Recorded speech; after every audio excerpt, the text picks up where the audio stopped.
So happy morning friends. இன்றைக்கி நம்ம செய்கிறது வந்து கத்திரிக்காய் காராமணி போட்டு ஒரு குழம்பு எப்படி பண்ணலான்ட்டு. அதுக்கு தேவையான பொருள் கத்திரிக்காய் கட் பண்ணி வச்சுருக்கோம், புளி ஊற வச்சுருக்கு, தேங்காய், இஞ்சி, பூண்டு எல்லாம் வச்சுருக்கோம், காராமணி ஊற வச்சுருக்கோம், வெங்காயம், பச்சை மிளகாய், கருவேப்பிலை. இப்போது ஒரு பேனில் நம்ம குக்கர் இது பண்ணிக்கிறோங்க. ஸோ நம்ம இதிலையே ஸ்டார்ட் பண்ணிடலாம்.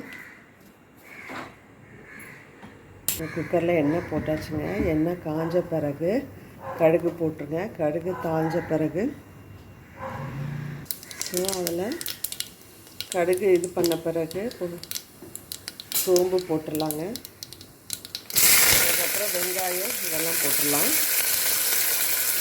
போட்டு நல்லா தாளிச்சிடலாம்.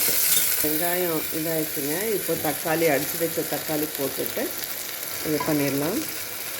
ஸோ தக்காளி இதான பிறகு நம்ம தேங்காய் வந்து இஞ்சிலாம் வச்சுருந்தோம் இல்லைங்க, இஞ்சி, பூண்டு அதெல்லாம் போட்டு அடித்து அதுவும் இதிலே கலந்துடலாம். இதுலேயே மஞ்சள்தூள், மிளகாத்தூள் போட்டுருங்க. இது வணங்கியாச்சுங்க. இப்போ கத்திரிக்காய் போட்டுடலாம்.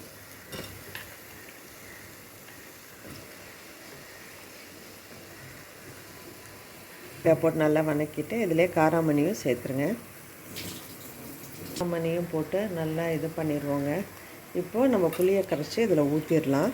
ஸோ இப்போ தேவையான அளவு உப்பு போட்டுட்டு தண்ணி வந்து உங்களுக்கு எவ்வளோ வேணுமோ அதுக்கேற்ற மாதிரி போட்டுக்கோங்க. எங்களுக்கு போதும். ஸோ போட்டுட்டு ஒரு கிளறிட்டு ஸோ தேவையான அளவு தண்ணியெல்லாம் போட்டுட்டு உப்பு கரெக்டாக இருக்குங்க. இப்போ கொத்தமல்லி தூவிட்டு குக்கர் லிட்டு மூடி 3 விசில் இல்லைன்னா 2 விசில் வந்தால் நம்ம எடுத்துடலாங்க. ஸோ நம்ம லிட்டு க்ளோஸ் பண்ணிடுறோம். ஸோ விசில் போட்டு 2 இல்லைன்னா 3 விசில். ஸோ நான் வந்த பிறகு நான் காமிக்கிறேங்க. ஸோ காராமணி வந்து ஆயிடுச்சுங்க. குக்கர் விசில் வந்து எடுத்தாச்சு.